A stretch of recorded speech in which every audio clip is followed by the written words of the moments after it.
I know what it was like, I was there once.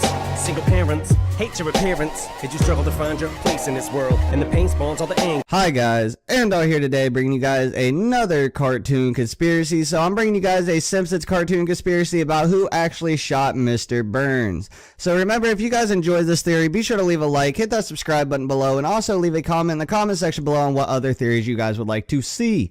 So with that said, I'm basically going to read you this article off whatculture.com, and I'm going to give you guys my thoughts and my opinions at the end of it. It might be long, it might be short, I don't know.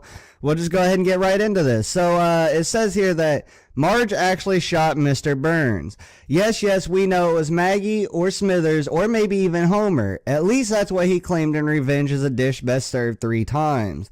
Yet many fans insist that Marge actually shot Mr. Burns. Why though?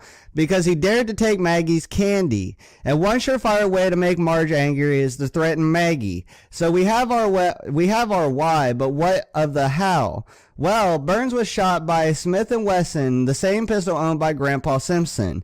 And who shot Mr. Burns Part 1? We see Marge bury Grandpa's gun in the backyard. Although the gun has been dug up by the end of the episode and just in time for it to be used against Mr. Burns, sorry guys, excuse me, Marge would at least known where the gun was. Secondly, the bullet had Simpson DNA on it, which would make Marge a suspect, and that would make her a suspect because when she married Homer, she took everything, including his DNA, their last name, everything. So that's basically how that worked.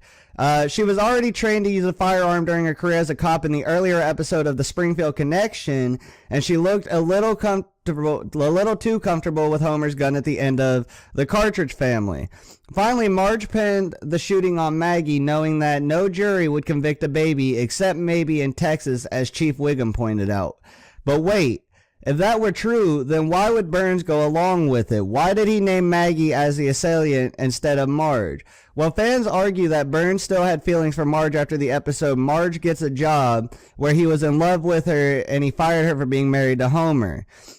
This too could be argued as a possible motive for Marge to shoot him. Of course, for this theory to be correct, we would have to ignore the fact that Marge was seen alone outside Town Hall when the gun went off, and as Troy McClure would say, that would be downright nutty. So basically, there was an episode called Who Shot Mr. Burns, where Burns and Maggie were fighting over her candy, and all of a sudden Mr. Burns got shot, and when he was in the hospital he blamed Maggie, just like Marge did. They blamed Maggie because of course there's going to be basically going to be no repercussions for a baby for shooting somebody because they don't know better yet. So that's how that would happen. I know it's kind of a short theory, guys. There's a longer one. It's by the Real Gems, and there's another one by the John Gasm. They probably go more. I know the Real Gem goes more into depth than I do. The John Gasm, he kind of goes a little bit more in depth than I do. But yeah, if you guys have enjoyed this theory, be sure to leave a like, hit that subscribe button below, leave a comment in the comment section below on what other videos you guys would like to see, and I will see you guys in the next video. This has been Andaull, and peace out.